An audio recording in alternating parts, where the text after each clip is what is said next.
Hey guys, welcome back. Got a little video for you guys. I've got about the cheapest skid plate on the market you could buy for this bike. I'm just gonna test it out, see how it goes. Also gonna be giving you a 1,000 mile review today. I'm actually at just over 1,000 miles on the bike from the weekend ride. Um, so I just want to go over this little skid plate for you guys real quick. It's from Moose Racing. I paid for it. It was not for free, but I believe it was the cheapest one on the market I could find. Here's the plate. It's made out of some kind of hard plastic. This is going to be the top side where it goes to the bike.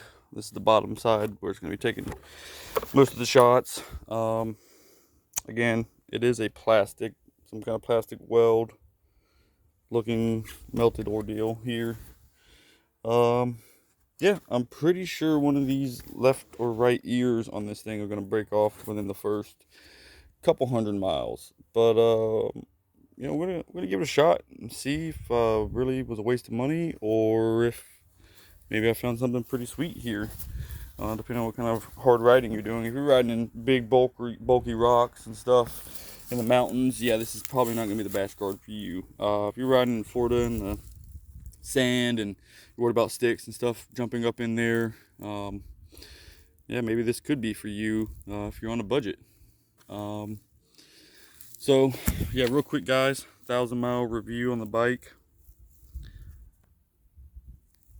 I love it. Would I buy one brand new again? Probably. But that's just because I know how the bike has been taken care of. I know it's been broken in properly. I know, I mean, these bikes are pretty much a put up, ride it hard, get it wet, you know, put it away, wet. I mean, obviously I take care of this thing very well, but I was thinking about it, man. Changing the oil on this bike 8,000 miles. That's insane. Um, I mean, I've been using this almost as a daily rider, and I bought this, I want to say mid-November, so maybe 2 months ago, and I just put 1,000 miles on it. So I'm thinking most people change the oil on this thing once a year. I love this Tuss bag. I do wish I would have gotten a smaller one, but it does the job and it doesn't really get away in the bars. I've got a Ramex, cell phone holder for Christmas, but doesn't really fit these bars. I really haven't done anything aftermarket to this thing, guys. It's all stock. I put a little shift sock on there.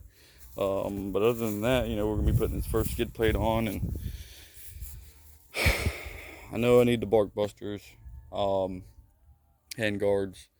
But honestly, right now, I'm really not too worried about it because if I break all this stuff, I really don't care because this is all going to be replaced. The mirrors, the grips, 90% of this stuff up here is going to be replaced. So, if it breaks, it breaks. It is what it is. That's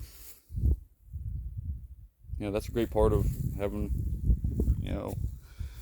a cheaper dual sport bike. You're not spending, 10, 15 grand, buying a GS or something like that, and you fall down and you break stuff on it, and you're paying for it.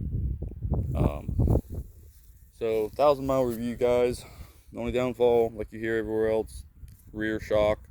um I really probably not gonna replace that for a long time because they're so expensive. Maybe the prices will go down on them a little bit, but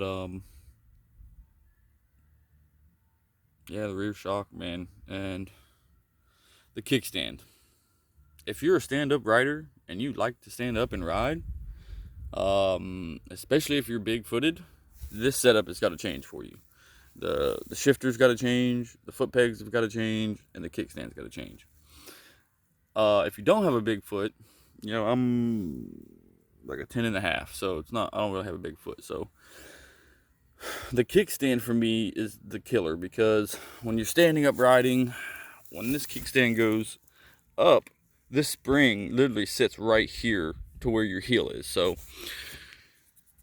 I haven't shut it off yet, but it does have the sensor here. People delete it, la la la. I haven't done any of that yet, but I don't like the spring setup here. My buddy's got a KTM, and he added the aftermarket Tusk kickstand to his bike because it wasn't, it didn't have one. And it's way too long, but he doesn't have this stupid spring setup, and just this. You can really go around this bike, guys, and see where did Honda cut budgets? How did they make this bike so cheap?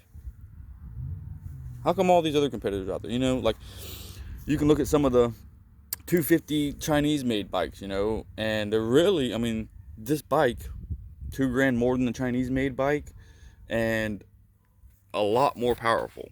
Honda did an amazing job with this, but everything besides the engine, the main components on this bike, they went cheap on.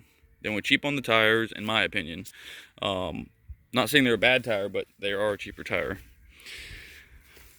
The tires definitely went cheap on. Cheap sprocket cover, front sprocket cover. Like, what is all this? Like, a wire protector, really? That just looks like a bunch of bull crap to me. Cheap. The plastics are all cheap. The seat, cheap, horrible. I don't know if you guys, anybody talking about the seats, but they are horrible. Super cheap grips. The mirrors are cheap, junk. Turn signals are junk. This tail tidy setup, all this stuff is junk, really, to be honest. Everything about this bike is junk. Besides the motor, the framework. I don't know any welders out there watching any of these videos, but there's a couple spots on these welds that had me questionable. I think it's on the other side. There's some pinholes that weren't finished. Just stuff like that on, the craftsmanship on the framework and welding.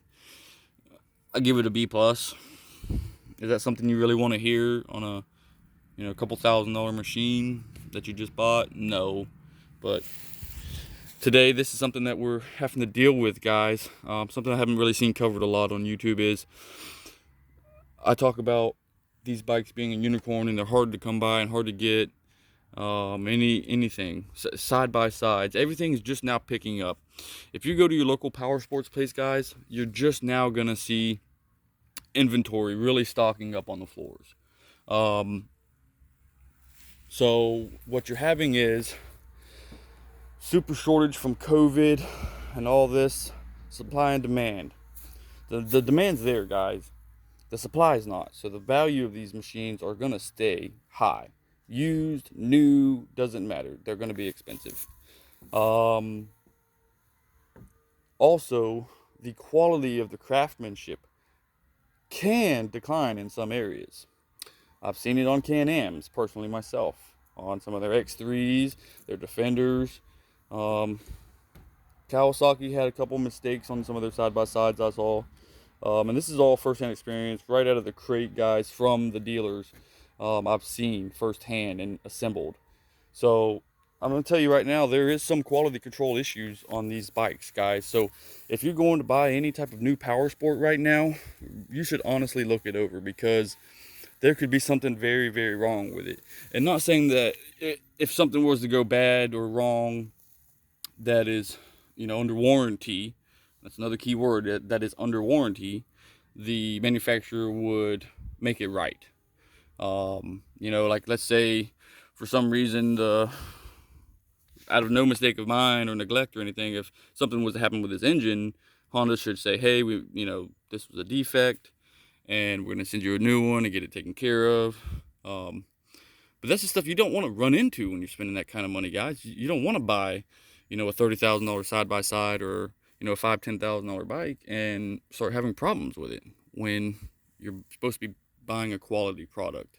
I just say that because things are being rushed, guys, from everything in the world. I'm not just saying dirt bikes. I mean cars, trucks, SUVs, jet skis, boats. Everything is being rushed. So something to keep in mind, guys, that I really haven't seen people cover a whole lot on YouTube. There's tons of other channels out there that I watch and I follow as well.